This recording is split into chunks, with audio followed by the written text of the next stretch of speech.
Alright, what's going on, guys? Trey back again, here to bring you another video. This one's going to be doing another MMA related video, doing a review for UFC 153, which was Anderson Silva versus Stephan Bonnar, specifically the main event. So this was a weird fight from the get-go. I mean, a lot of us, including myself, thought, why is this happening? Why is this even going down? You know, why, if Anderson Silva is to move up to light heavyweight at 205 and take some fights, why is the UFC giving him Stephan Bonnar, who is close to retirement, who is, you know, not even probably a top 10 light heavyweight?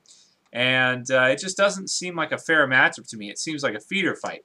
And I don't really like feeder fights. I mean, I said it before when I was doing videos talking about Fedor, and that is, if Fedor is not going to fight guys that can give him a good match, that are close to his level, and close to the top level in MMA, then he should just retire, because he shouldn't fight guys like Pedro Hizo or, you know, any of those other types of guys that he was fighting after he left Strikeforce for M1 Global.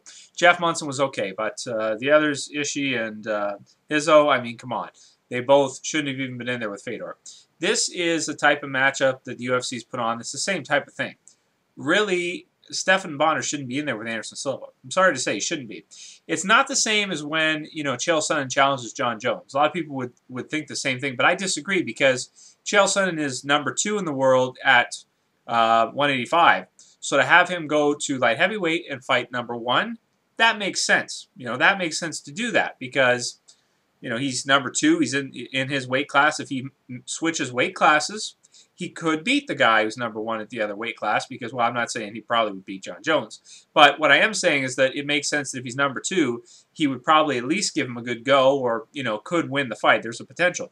This fight really felt like Stephan Bonnar really, from the get-go, had no chance. Like, he was even surprised that he was getting the fight himself when he was talking in interviews and stuff.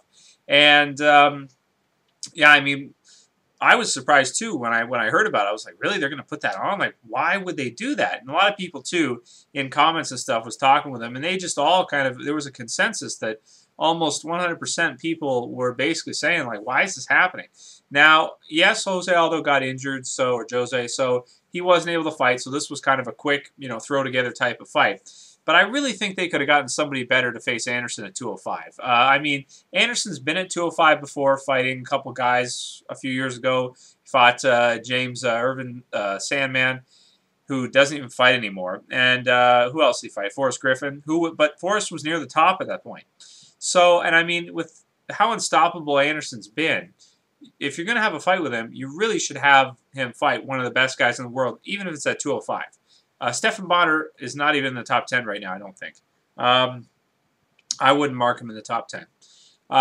Good opponents for him. I mean, there's lots. Rampage versus Anderson would have been a huge, you know, huge match. I mean, there's so many guys near the top of 205 that would have been a good matchup for Anderson. Maybe Rashad Evans would be fun to see, because that's like, oh, maybe this guy could beat him. Maybe that's what the UFC wants. Maybe the UFC just wants to feed him guys that they know with, you know, 90%, 95% chance that Anderson's going to smoke him, smash him up, and all that kind of stuff. And, you know, in this fight, it kind of seemed to me like maybe they asked Anderson to let Stephan Bonnar hit him a little bit.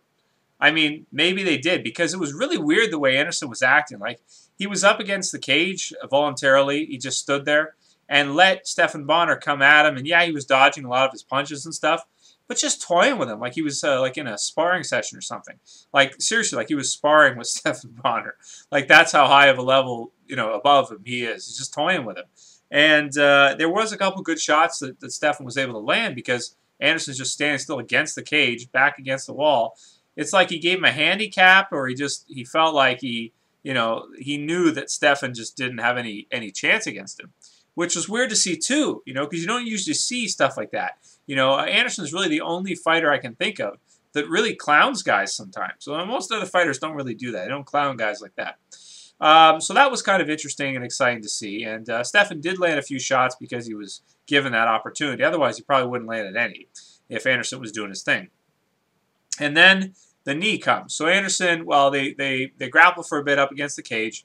Anderson gets Stephan Bonnar's right arm and was kind of turning him around a little bit, and then got him with a trip, and Stephan went down. And then in the scramble and everything, Anderson hits him with a knee. that now we know Anderson Silva's knees are, come down from hell, swoop on up, and just destroy guys.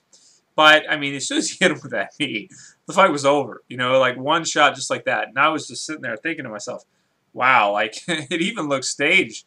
But I'm sure it wasn't staged. I'm sure it wasn't staged. But it was just like, man, Anderson is so devastating with his blows at this point in his career.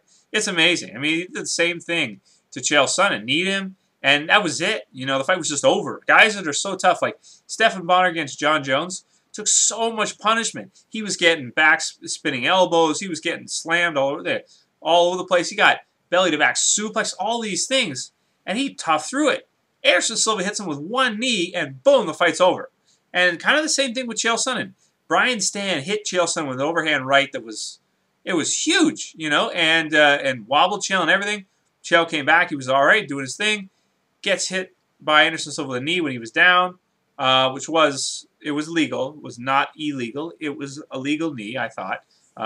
It was fine. Good call by the referee. But as soon as he hit him, it's like, that's it. The fight's over.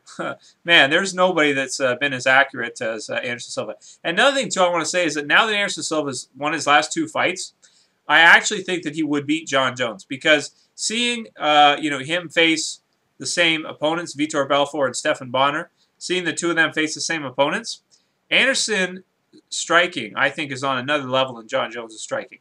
I think he would smoke him. I really do. Now that we've seen too, because Stephan Bonnar against Jon Jones, it took Jones a long time to finish him. He had to pound on him. He had to do all kinds of things. Anderson Silva, man, he's just got crazy, crazy accuracy and power. As soon as he hits guys, the fight just ends. Like, that's it. As soon as he lands, boom, that's it. It's done. Anyway, wow. Still cool. It's still fun. It's better than no fight. Okay, it's better than not getting to see Anderson Silva fight at all. I really hope he can stay on top, and I want the UFC to put together Anderson Silva against Jon Jones. Forget about everybody else. I don't care about, Dan Henderson. I don't care about Chael Sonnen. I don't care about any of those guys. I want to see Anderson Silva against Jon Jones, because I'll tell you right now, I would pick Anderson Silva in that fight, guaranteed. Anyway, at this point, that's it for this video, guys. I'll see you for the next one. It's Trev saying peace.